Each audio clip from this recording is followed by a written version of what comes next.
Coming up on Prep Sports Central, Class 3A boys and girls had back-to-back state champions. An exciting upset in 5A as the playoffs are underway.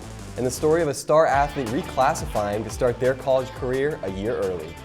Those stories and more start now on Prep Sports Central.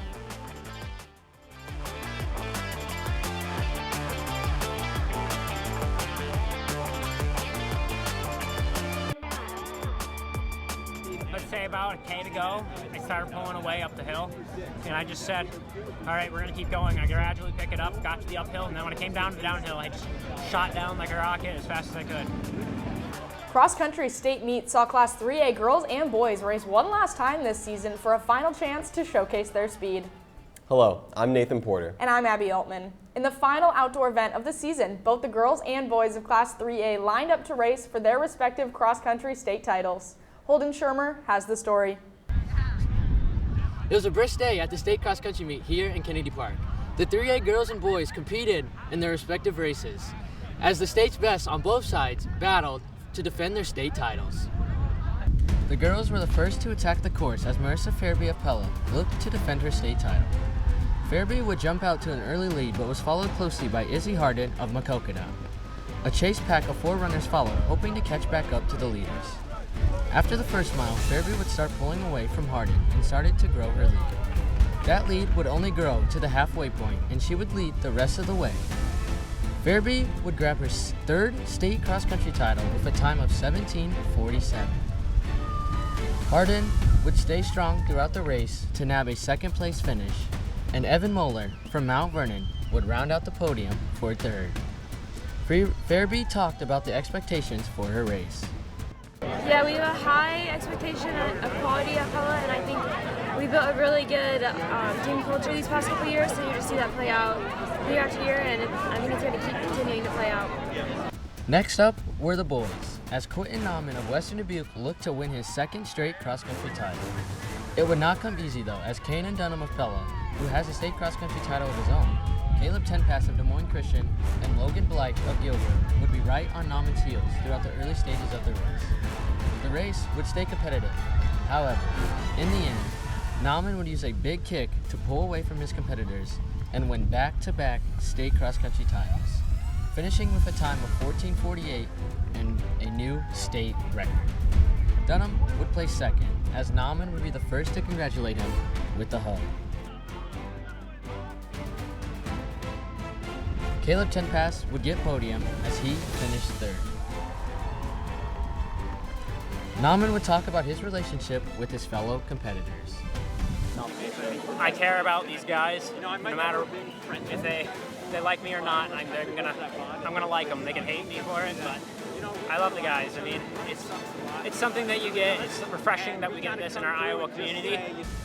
Pella put 5 in the top 15 for the girls' race, which was spearheaded by Marissa Fairby, who led them to the dominating win with a score of 31 points and yet another state title for the Ducks.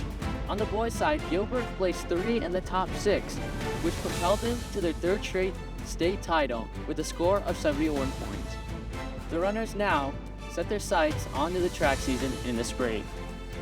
At Kennedy Park, I'm Holden Schirmer for Prep Sports Central. Now, heading on over to volleyball for some 5A postseason play. The Jaguars welcomed the Rams into their home for a Region 2 postseason battle. Southeast Polk may have been the underdogs, but quickly set the tone with a big double block. Centennial's Chelsea Haringa answered with a monster kill, giving the Jags an early lead, winning set 1 25-17. Starting off in set 2, the Rams took advantage of multiple Jaguar errors and went on a 4-0 run. However, Sophia Heather got the ball rolling for the Jags with a monster kill. This started a Jaguar 10-point run, which ended with Maddie Ott putting the nail in the Rams' coffin, leading the Jags to win set 2 25-11. Set 3 had all hands on deck for Centennial with a quick block and a tipped point. But the Rams charged back with this Peyton Hazelton block, giving them a crucial 3-point lead. The Jaguars responded with a block party to win set 3 25-18 and give them the sweep over Southeast Polk. Centennial head coach Jessica Reinhardt talks about what her team needs to show on the court. The goals are to play our best ball. Like, it's always a goal to peak, in November. So however it plays out, we want to make sure that we play our best ball. We won the points we needed to. You know, I thought we stayed aggressive, which is always good. So yeah, we'll watch some film and get some takeaways. State volleyball will be held November 1st through the 6th at Extreme Arena in Coralville, Iowa.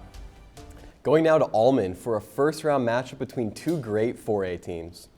On a cold night for football, the Comets and Rams faced off as both teams fought to keep their seasons alive. North Polk's defense dominated early as they would not only force a fumble, but recover as well. The Comets running back Carson Reinhardt wasted no time as he bounced himself off 3 tacklers to find the end zone. North Polk was not done yet as their quarterback James Armstrong let it go deep to Bryce Burke to keep the Comets firing on all cylinders with a tone-setting touchdown. North Polk would lead Glenwood 21-0 going into half. However, that would not stop Glenwood as Corbin Pelzer picked off North Polk, giving the ball back to the Rams when they needed it most. The interception would set up Caden Crouch for a wide-open touchdown pass in the end zone, getting the Rams back into this game. But the Comets kept on scoring and pulled away to win this one 35-21. Head coach Tim Tebrink says why this was all about control. Well, we talked about controlling the ball, which we kind of did that. We had 1 turnover on offense that we'd like not to have, but we got stops on defense. We were able to control the ball in the first half and sustain drives. The Comets survive and advance to the next round of the playoffs, where they will travel to Sergeant Bluff Luton on November 7th to take on the Warriors. The first round of 5A football started this past week, and it was just as good as expected. The Ankeny Hawks played host to the Southeast Polk Rams. The Rams showed up quickly with this rushing touchdown from junior Stanley Cooper to put Southeast Polk up 7-0. From there, the rest of the half was turnover city, starting with this fumble by the Rams, recovered by Ankeny with just over 3 minutes left in the half. Southeast Polk responded with an interception of their own from senior Jaden Perry. With both turnovers, the game would head into the half with the Rams up 7-0. The second half saw more action from both offenses. After another turnover from both teams, Ankeny drove down the field for this touchdown to senior Andrew Brandhorst with 5 minutes left in the third quarter. Southeast Polk, however, had their run game on high for this matchup as Stanley Cooper ran in his second touchdown of the night to give the Rams a 14-7 lead. Both the Rams and Hawks would score again and bring the score to 21-14, but Southeast Polk put the nail in the coffin with this game-sealing interception in the fourth, giving Southeast Polk the upset win. Yeah, this time of year the goal is to win. We found a way to win against a really good team on the road. So obviously I couldn't be more proud of our guys. We've it's a long season, and the beautiful part of the playoffs is what's happened. It's a fresh start, and our kids had a good week of preparation. We took advantage of it. Southeast Polk will continue to look to defend their Class 5A state championship. They'll play Iowa City Liberty on November 7th in the state quarterfinals. Now to Newton for another 4A first-round playoff game on Halloween. The Newton Cardinals hosted the Fort Dodge Dodgers in their first home playoff game in over 18 years. Newton's quarterback, Caden Klein, started the game with a bang as he made a man miss and took it the rest of the way himself for a 40-yard touchdown to get the Newton fans on their feet and cheering early on. The momentum stuck with the Cardinals as Fort Dodge quarterback True McBride threw it deep to Cardinals defensive back Dawson McKee, who intercepted the Dodgers to give the ball right back to this very explosive Newton offense. The Dodgers could not dodge the Cardinals defense, who dominated this entire game, holding the Dodgers to only 1 score by their star running back, Drayshawn Ross, who finally put the Fort Dodge Dodgers on the board late in the fourth.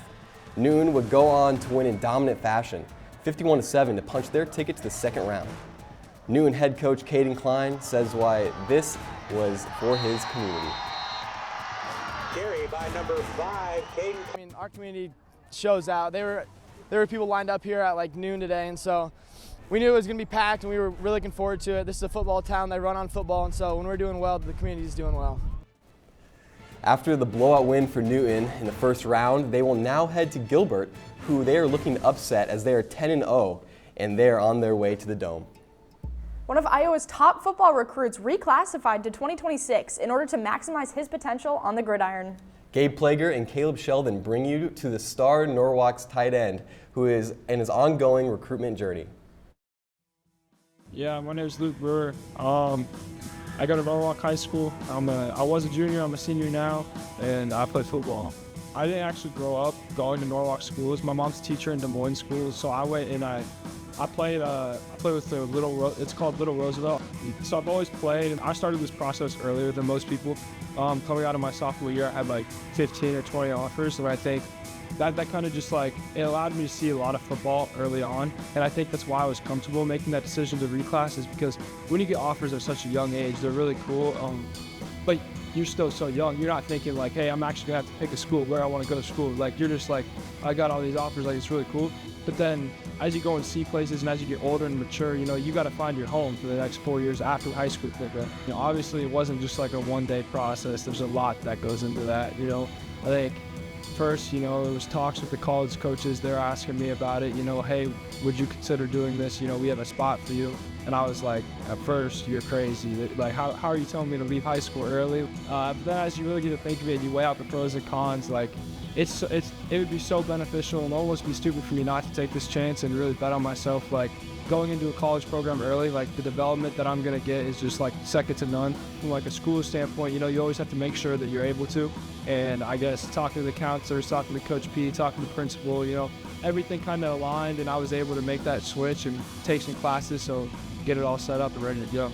You know, that maturity level is different. So he was ready, and then to know that the opportunity was there, and I thought he handled it really well. And I could not tell you what anybody else has gone through when it comes to the reclassifying, because we've never experienced it and never been close enough with anybody from a professional standpoint to know any other program here that somebody is reclassified. I think one thing that really motivates me is pushing past my limits. I think, you know, as a kid, you grow up and you think like, hey, maybe I'm like really not that good at this sport, or maybe like, and then you get these offers and, you know, it's definitely a confidence booster, like all this hard work, you know, because there's so much hard work behind the scenes that goes unnoticed, but all the hard work is really paying off, and then you really get to yourself like, hey, maybe you can do this. Like, why should there be a limit? I think that's what motivates me, is like, why should a kid from Norwalk have a limit on what he can do? I think I've just started my journey, you know, end of high school football, like, it sucks, but I think the next chapter is really just beginning. It's just another motivating factor for me. Like, a kid from Norwalk can really go play on the biggest platforms and go show what he can do. Brewer will continue managing his increased schoolwork as he prepares to graduate before he declares, well, he will take his talents next season. We now introduce our rapid fire rundown host, Braeden Jones. Welcome, Braeden. Thank you, happy to be here. Staying on the topic of Luke Brewer, this electric four-star Norwalk, now senior, is making an impact, and colleges are taking notice. Yeah, I can't say I'm too surprised. What are those colleges that are looking to win him over right now? Absolutely. He's gotten over 24 D1 offers already, including Ohio State, Oregon, Miami, Notre Dame, Tennessee, Iowa State, and Iowa. Those last three of which he's already gone visits for. So, I mean, it sounds like he's got his absolute pick of the litter. Where is he kind of leaning towards with those? It's fair to say that the ones he's visited are probably his top options, but when you look at his recent Instagram post, you'll see Iowa on his radar here. I mean, they had a visit October 18th with them, and it seems like they're at the front run for him. Yeah, and state volleyball is starting up, so who are those teams that you're looking for to make a splash this year? Absolutely. I feel like all the classes have a lot of really good teams. Class 1A has number 4 Dunkerton, I feel can make an impact. Class 2A, Denver, 47-1 on the regular season, might win the whole thing. 3A has a lot of exciting matchups. Who are some of those 3A? What's one 3A matchup you're kind of looking at? Absolutely. I feel like number 2 Assumption versus number 7 Mid Prairie is one to watch out for. Everything from the record to the stats, like digs, kills, blocks, goes Mid Prairie's way. But it seems like number 2 Assumption, I mean, they earned that number for a reason, so it'll be very exciting to see if they can prove that on the court. And staying on the topic of state, cross country just had theirs, right? Absolutely. Cross country just had their state on October 31st and November 1st, and there's a lot of really strong teams and a lot of really strong competitors. Yeah, and it sounds like we had a lot of good finishes. How did those shake out? Absolutely. Quentin Newman from Class 3A, he broke the ISHHA state record in the meet, and it was just an incredible performance. Yeah, well, thank you for joining us, Braeden. And thank you for joining us here on Prep Sports Central. Join us next time for all the highlights and stories from around Central Iowa. We leave you with our moment of the week.